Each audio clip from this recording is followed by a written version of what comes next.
What fascinates me about Fred is why does he believe these things? Is he a bad person? Can you do really bad things or things that are clearly pernicious without being bad yourself? I mean, what does this all mean?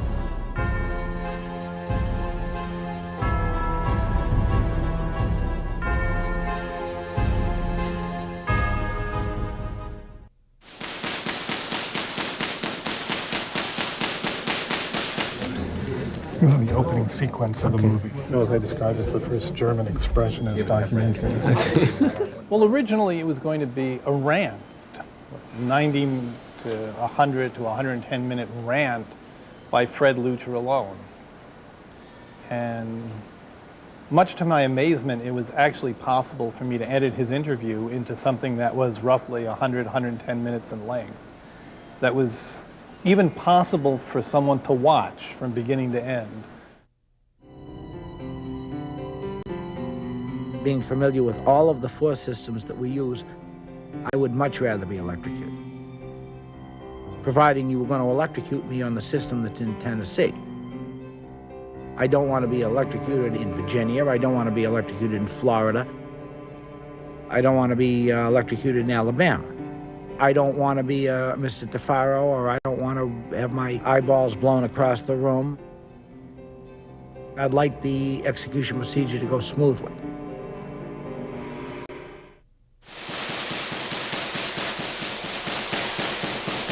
I mean, it's an amazing array of characters that are on film now. I think the most incredible array of characters that I've ever found. It's a very strange bestiary.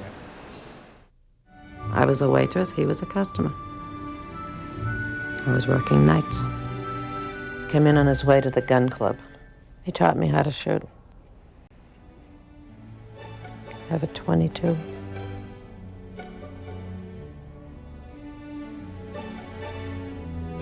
This guy, Joe, asked me if I knew what Fred did for a living. I said no, and he said he kills people.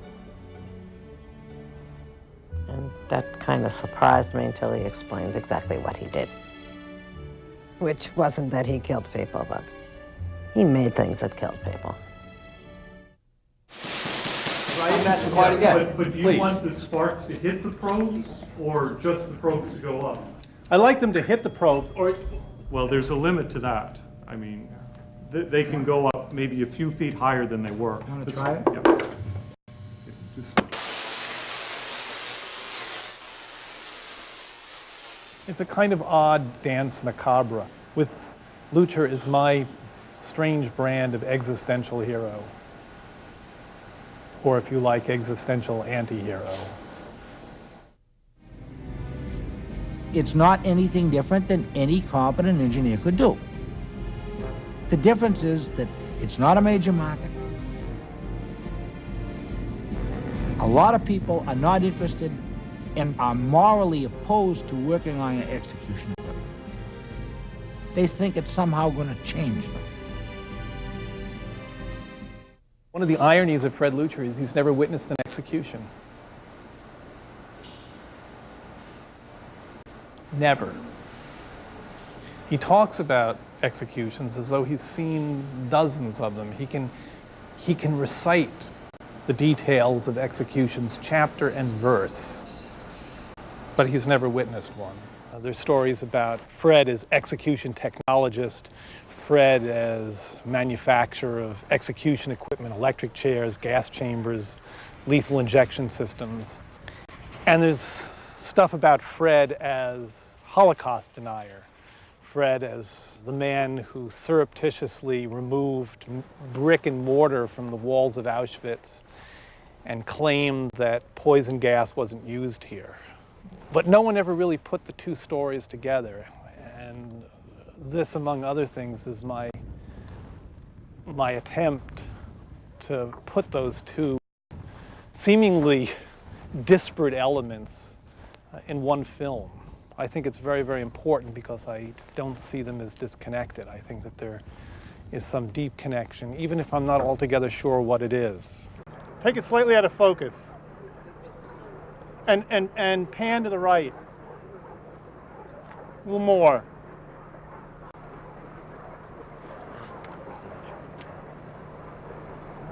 Take it more out of focus. Thank you. Errol's very creative, and he works with the designer and the DP, trying to put together so many different pieces, and it's just hard to know ahead, so we're always jumping back and forth. And in the end, it'll be created in the editing room.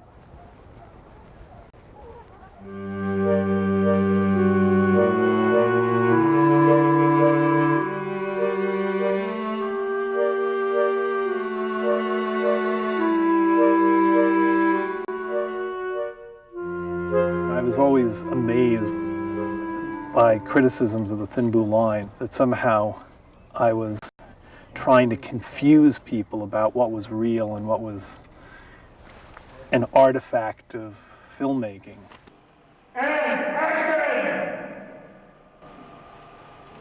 The rule of thumb in any kind of reenactment is to make it as unrealistic as possible.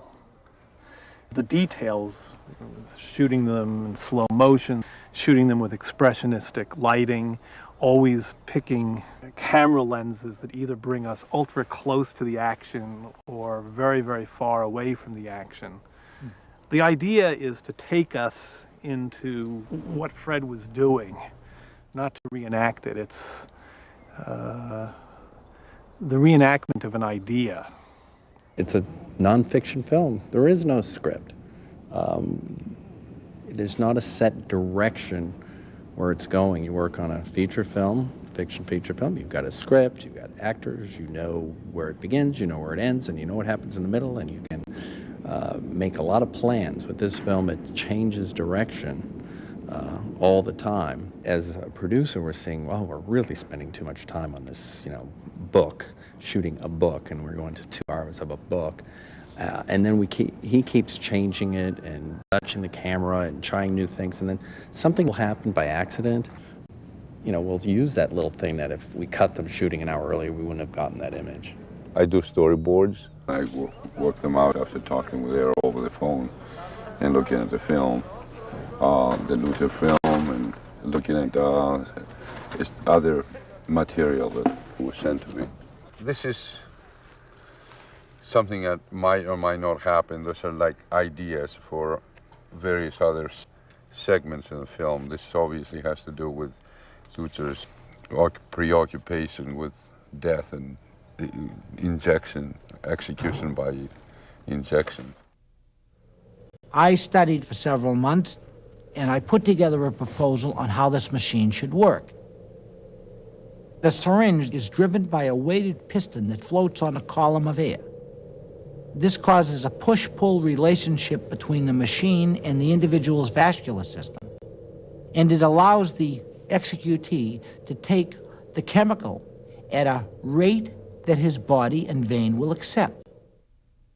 In Fred's career, it's the trip here which is the defining moment. It's some kind of line.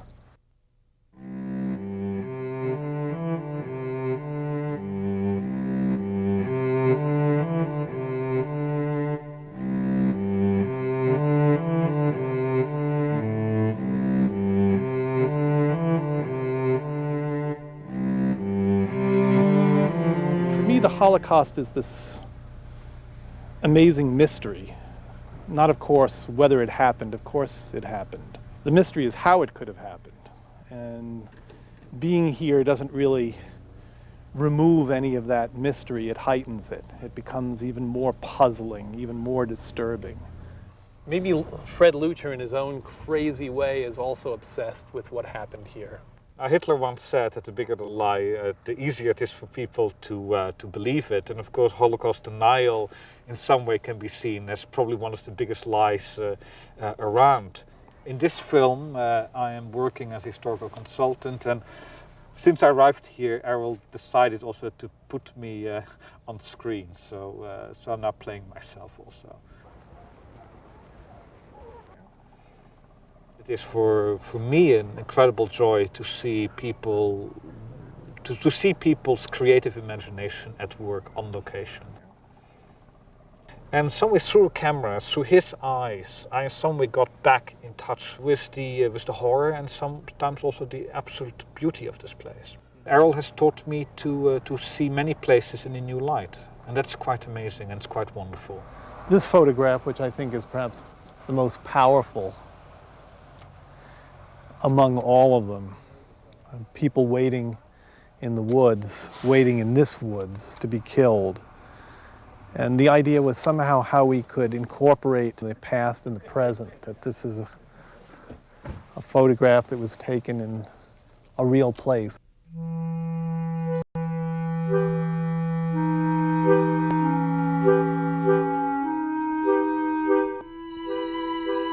And the pictures don't really give you a clear idea of the immensity of the place. I mean, this place is gigantic. Trying to understand what seems to me this amazing level of hatred. I have no answers. It's not as if somehow by making this movie that I provide some answer to why the Holocaust happened. It's just my own personal attempt to come to grips with it in some way. It's really hard to shoot this place.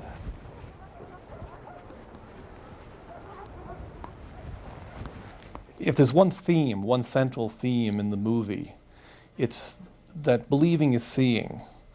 That somehow we bring to the world a series of beliefs that can be so strong that they actually determine what we see. And that is very, very much the story of Fred Leuchter.